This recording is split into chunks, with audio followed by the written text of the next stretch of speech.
Hello everyone, आप सभी को स्वागत है आपके अपने इस प्यारे से YouTube channel SLD educational academy पे। चलिए विद्यार्थियों, आज एक बहुत ही महत्वपूर्ण टॉपिक के ऊपर हम डिस्कस करने वाले हैं।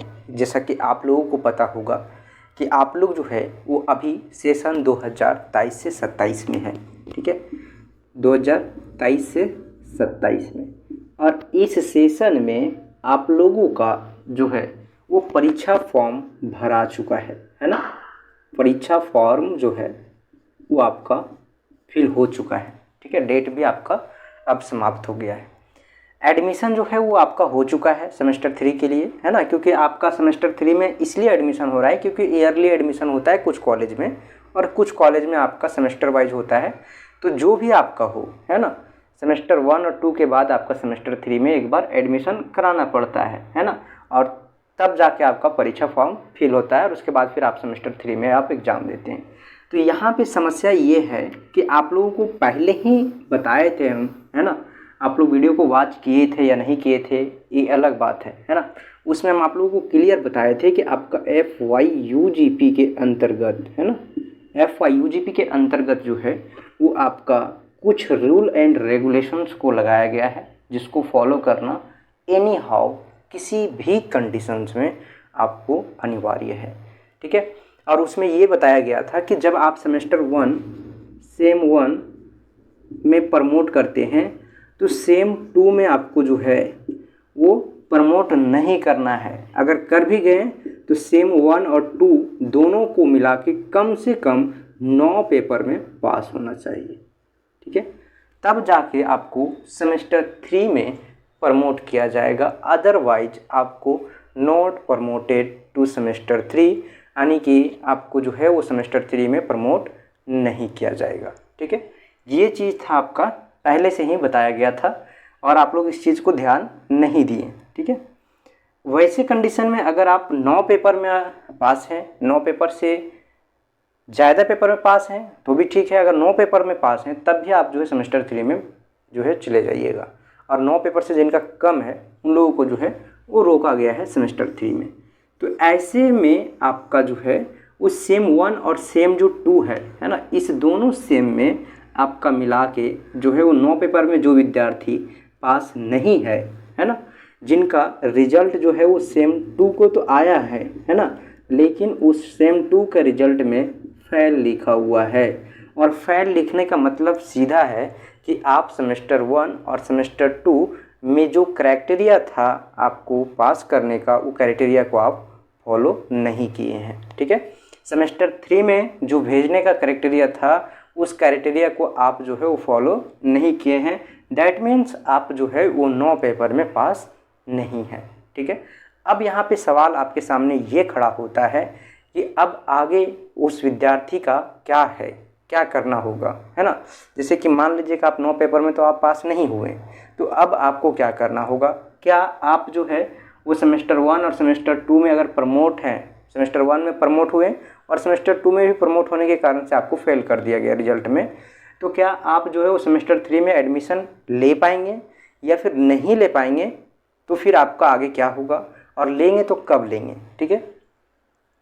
परीक्षा फॉर्म कब फिल होगा उन लोगों का, ठीक है। परीक्षा कैसे होगा और नहीं होगा तो फिर आगे क्या होगा, इन सभी चीज़ों के ऊपर आज हम इस वीडियो में बात करने वाले हैं।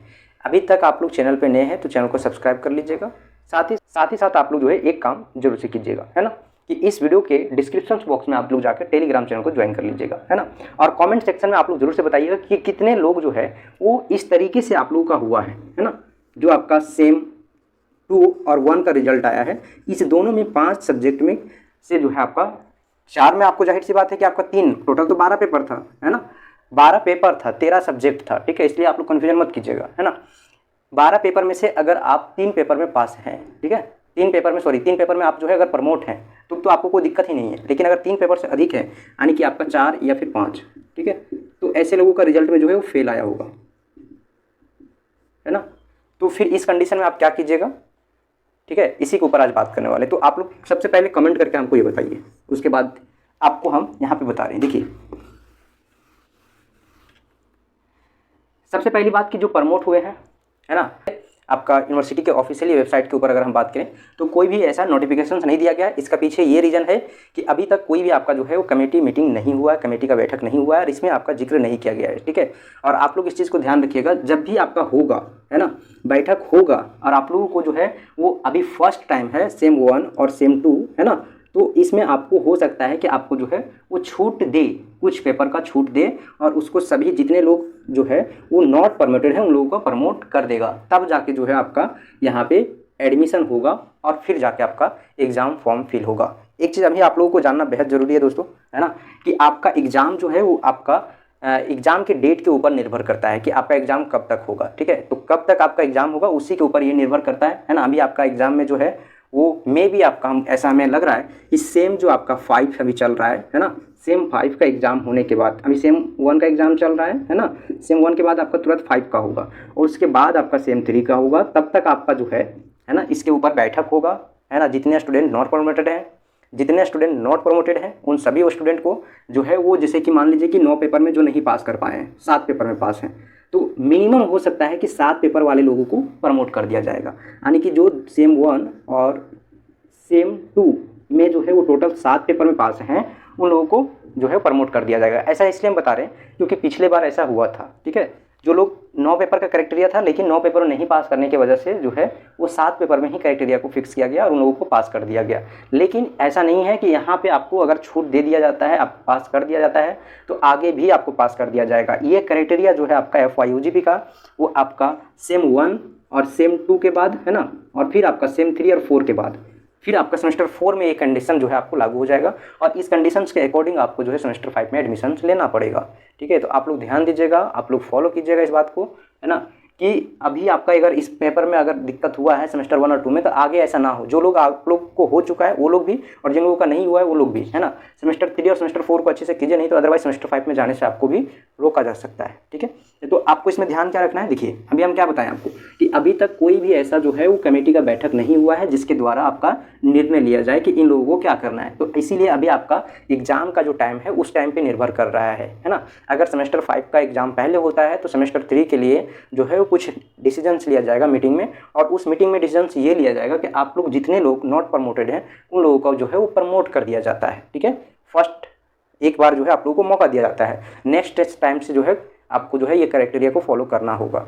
फर्स्ट टाइम इसलिए मौका दिया जाता है क्योंकि आप लोगों में से बहुत सारे विद्यार्थी को पता नहीं होगा, है ना। उसके बाद आपका फिर परीक्षा फॉर्म फिल होगा और उसके बाद फाइनल फिर आपका एग्जाम हो जाएगा, ठीक है। तो ये था आपका जानकारी, और आप लोग पैसेंस बनाइए रखिए, है ना, ज़्यादा हड़बड़ाना नहीं है। अगर नहीं होता है ऐसा कुछ तो आपको सबसे पहले सेमेस्टर 1 का एग्जाम आप लोग तो अभी दे ही रहे होंगे। सेम 1 का जो एग्जाम है 2024-28 के साथ आपका चल रहा होगा, ठीक है।